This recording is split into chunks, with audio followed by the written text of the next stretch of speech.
Hi everybody, I'm Bree the Plant Lady checking in with a weekly garden tour.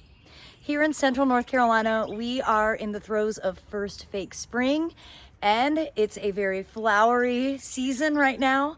Of course, we are super mild today. We have a week of rain and colder temperatures, even potentially ice coming up. So don't get too excited about this weather because it's not always consistent. However, it is beautiful and I'm super excited to show you everything that's in bloom here in my gardens in Fuquay-Varina, North Carolina. Well, we're gonna start right here at the camellia path, and you can see that the Crimson Candles hybrid camellia that was in tight bud last week has fully opened, and of course lots of flowers to come. This is a wonderful landscape variety. It's a complex hybrid and it's really terrific because you get so many flowers at one time. And over here you can see lots of blooms. I can make tons and tons of floating arrangements. Freedom Bell continues to really put on a beautiful display. And I'm just so grateful that I've gotten some good camellias well established in here because I'm really struggling with getting any new camellias established. The deer are just doing what they do, which is, well, that. Let's see, no leaves left. Good to see new growth still here. So there's a possibility this will leaf back out, but the deer are just proving to be more voracious than ever, even though they have like a whole bunch of neighborhood people feeding them, which is probably a big part of the problem. See, Reverend John Drayton has bounced back. You obviously see, some cold damage from a few weeks ago, but great that not all the buds were impacted and we'll still get lots of flowers. But anything that's near the edge of the cage is getting devoured. So caging camellias has definitely become super important. And over here, the camellia that's named for me, this is Camellia Brie, which is a Yume hybrid, is coming back into bloom. Hellebores are starting to flower really well. Time to get these all plucked into flower arrangements to prevent them from seeding excessively, which is what they do here. If you live in an area where they don't seed, you should consider yourselves very fortunate. But hellebores can be extremely invasive, so please be careful. I'm really pleased to see that Happy Higo is back to flowering, and I love the Higo camellias because they have these huge stamens that they're actually selected to look like the Prunus mumes, all of which are in full flower. I cannot wait for you to see. But before I make my way up to that part of the garden, I want to show you that the Edgeworthias are really starting to open now, and the fragrance is so remarkable. So just the most wonderful winter interest plant. And if you don't have one, you need one. I will be talking about these and all the other winter interest flowers next Saturday, February 15th at Bell's Seed Store in Fayetteville at 10 a.m. And they have Edgeworthias and Prunus mumes and lots of camellias in stock. So you can get excited and then go home with a few plants. But there is nothing quite like the fragrance of Edgeworthia. So the light is sort of weird right now because these big, thick clouds are moving out and blue skies are coming in. But you can see Josephine right there is really in full flower right now, and there is so much bee activity. I know it's really difficult to pick up with my cell phone. I'm gonna try and zoom in, and hopefully you'll be able to see some of the bees flitting around. There's an actual hum from all their buzzing. And the fragrance is incredible. You can't avoid it right now. The whole yard, really both gardens, smell like cinnamon. It's just the most wonderful plant. And of course, the Helena witch hazel continues to put on a remarkable show. And this fragrance is so wonderful because it's very citrusy, kind of like lemon pledge. I just adore this plant. I can't wait to make some floating arrangements today because I get to use all of these different flowers and get to be really creative. Well, you can see that Pink Panther is not fully open, but a lot more open compared to last week. And the flowers will just keep on opening up. And again, tons of bee activity. I wish it was easier to capture on my phone for you to be able to enjoy. And then of course the Edgeworthia underneath is also really starting to open up. It's just so exciting. You can see these blooms. And you know, as they continue to open, the flowers will actually become more upright and they'll be really obvious. You don't have to actually manipulate the branches to be able to see the blooms when they're in full flower. That fragrance is so incredible. Edgeworthia, your life is not complete without it. I know last week I showed you Tama Americana, and again, here it is with more flowers opening. It's such a beautiful camellia. And as I make my way over here, hopefully you watched our video from the homeschool group. We got this border all seeded with poppies and rye and various other cottage garden things. On my list is to get this weeded and seeded once and for all. We have a very rainy forecast, so I'm going to try and get this accomplished today. So hopefully I will. Stay tuned for a seedling ID video. And same thing along here. I need to go ahead and get some of these sections weeded really well, get the final cottage garden seeded, and I'll feel really good about it. Since we have a pretty rainy week, we do need the rain. We remain very dry, and you know, I know it's not fair to compare year after year, but we are drier this year than ever. I need to bring around more cattle fence or this poor camellia isn't going to be able to survive. And this is a really beautiful one. This is October Magic Bride. It's well established, but the deer just will not leave it alone. I need to put cattle fence all the way around it. All right, I haven't actually been looking to see if there's any good germination. I see a lot of germination. Some of it's good, some of it's bad. So let's check it out. We've got a lot of lamium. This is all bad. This stuff right here. No, no, no. But that is a poppy right there. But this is not. So all these need to come out. You see how dry it is. So if you're not watering, you need to be watering. And I'm saying that to myself. I've not watered anything at the Blue House because the water just got turned back on. The renovations are complete, which is awesome.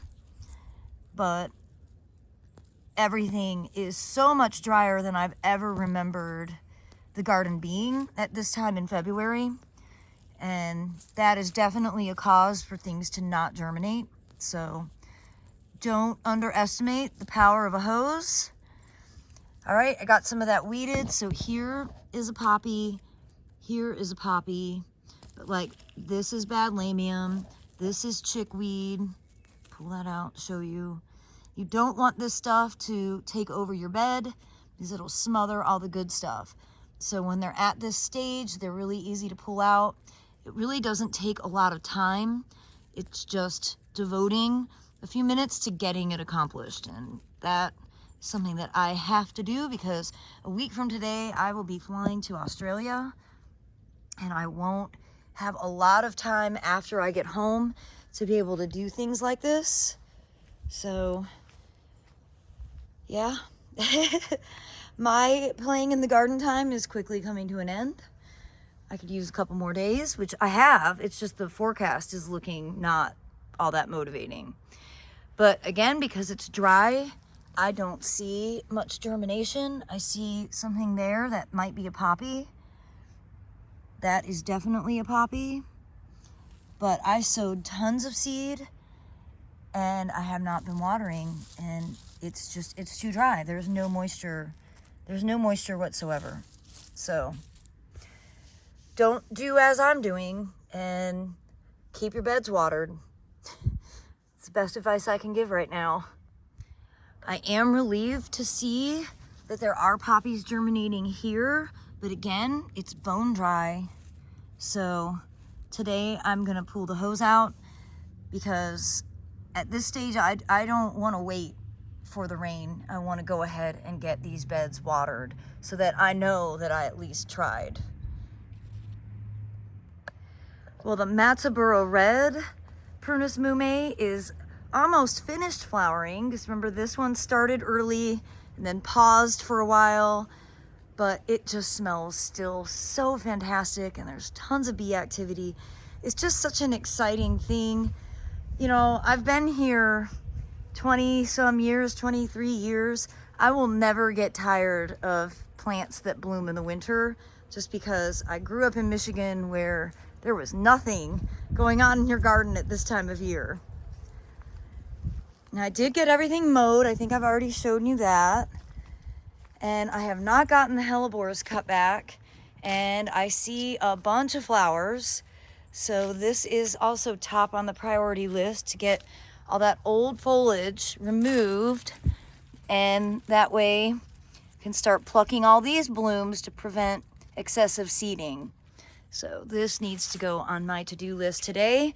I can clean the inside of the blue house during the rain. I won't be able to get to the garden tasks and I need to prioritize things properly. Very excited. The blue house renovations are finished. We are in the final stages of really doing a deep clean. You can see the October affair is covered in flower buds. This is like the best year ever. And though these aren't fully open yet, they just have the most intricate blooms. A little cold damage still probably from a few weeks ago on these ones that are open now, but I have faith that the new flowers are gonna open without cold damage showing, hopefully. This is gonna be putting on an incredible display, probably throughout this week, and then of course when I leave. Well, the Bridal Veil Prunus mume is in full bloom. And again, just smelling so wonderful. And there's actually a lot of Prunus flowering right now. So we've also got Prunus incisa. And this one, you can see, it's been blooming on and off all winter. You can see cold damage on old blooms, but nice to see some flowers opening on it. My neighbor's dog just realized I was outside. And this really is a terrific plant. The one habit I don't like about Prunus incisa is the suckering habit at the base. And I need to come through and cut all that off. It's really challenging to keep this as a single stem. And the Prunus subhirtilla autumnalis rosea is continuing to put out lots and lots more flowers. And this is just such a charming plant. Absolutely adore it. Love a cherry that blooms twice a year. You really cannot beat that. Well, you can see Bonita is just about finished. Not a lot of flowers left on it, but such a wonderful plant. And then looking down at the wave, I have a lot of work to do in here. I'm not gonna get to this realistically this week. I think we really are gonna have to do like an overhaul of this bed. And now that I'm not living here, I'm thinking this might be, I could fill it with panicum. I have a lot of panicum, a great native ornamental grass, and make this be a burn bed. And instead of filling it with annuals that need so much work, the only question I have there is if this might be too much shade in the summertime for the panicums. It's definitely not a full sun border because of all the trees. So I have to think about it. I'm not prepared to buy a bunch of new plants, which is why I typically like to do this with all seed. But I do need to be patient and see how the poppies do that I sowed in here when we had snow a few weeks ago. The good thing is amongst all the bad, and the bad is predominantly vetch. And at this stage, you can see the vetch is starting to really get quite large. It's not terribly difficult to pull, at least. So maybe it won't be like total washout this week, and I'll get to spend some time doing this. But I do have a lot of larkspur that is all self-sown in here. And so that's encouraging for the spring display. But this bed has really been underperforming for a few years, and I think I just really need to reevaluate what we're doing with it. It's a lot of vetch. Not gonna lie. Dealing with this bed feels intimidating, which is why I haven't done it. So if you have some beds like that in your garden, don't feel bad. My top priority for today, however, is getting this bed seeded. I will be posting a video of my process for this. I can't believe that I have waited this long, but I have. So I am gonna do big clumps of grains relatively close to the front, and then seed in with all the poppies and other random stuff that I have left. There are a bunch of bachelor buttons self-sowing, so I'm gonna leave predominantly to make sure that we've got something that will be in bloom for the garden tour. And I'm keeping my fingers crossed that the poppies that I sowed will come up in that back section. But I am seeing, last week I couldn't identify these. These are definitely larkspur. So great thing that I didn't come in and preemptively weed. I'm out of larkspur, so I'm really relieved to see that there already is some growing in this bed, because larkspur is such an important element in the cottage garden. And you can really see that the daffodils are quickly coming up, already have flower buds. This is a really amazing display leading to the front door. So hopefully we have our first Airbnb guests. These daffodils will be open to welcome them. I'm really excited to get the blue house finished. My aim is to have it up for the first weekend of March. Probably won't get booked, but at least it's a goal for myself. Of course, the Jasminum nudiflorum is so spectacular at this time of year. And again, beware, it's definitely a spreader, but it sure does bring a lot of joy and happiness. Remember, this is Jasminum, not Forsythia. Here is Forsythia, and it is not blooming yet, and it shouldn't be blooming yet. This is usually something late February through March. I'm glad to see the Forsythias aren't so ahead of schedule. That way we have something more to look forward to. We had a really fun succulents class yesterday, and of course the greenhouse is emptied out right now in preparation of yoga this morning. I did want to give you an update on this big bed at the greenhouse. Really good germination on buckwheat, which is right here, and crimson clover, hang on, which is all of that green. And then I believe I sowed some random brassicas. That's what these look like they are. I don't see Nigella poppies or larkspur yet, but those do take a little bit longer to germinate. So overall though, I'm feeling pretty good about seeing seed germination in here. This was seeded on the 18th of January. Oh my goodness, hang on. I see germination on the other bed. Oh my gosh, there is nothing quite like seeing that little hue of green to make you feel confident. So these are all poppies. These are all bread seed poppies. You see they're really tiny, and I'm so relieved. These were sown on January 19th. So that means the other side should be germinating as well. But, oh, wow. Okay, good news. That means there's gonna be something to see here at the greenhouse when we are on the open garden tour for Fuquay-Varina on May 17th and 18th. And we've been doing lots of coloring exercises, and I wanted to show you guys the end result of the succulents class. We made these really beautiful containers. All the participants got to make their own to take home. and it was really fun, not well attended. I don't understand, but maybe we'll try again later on in the summer.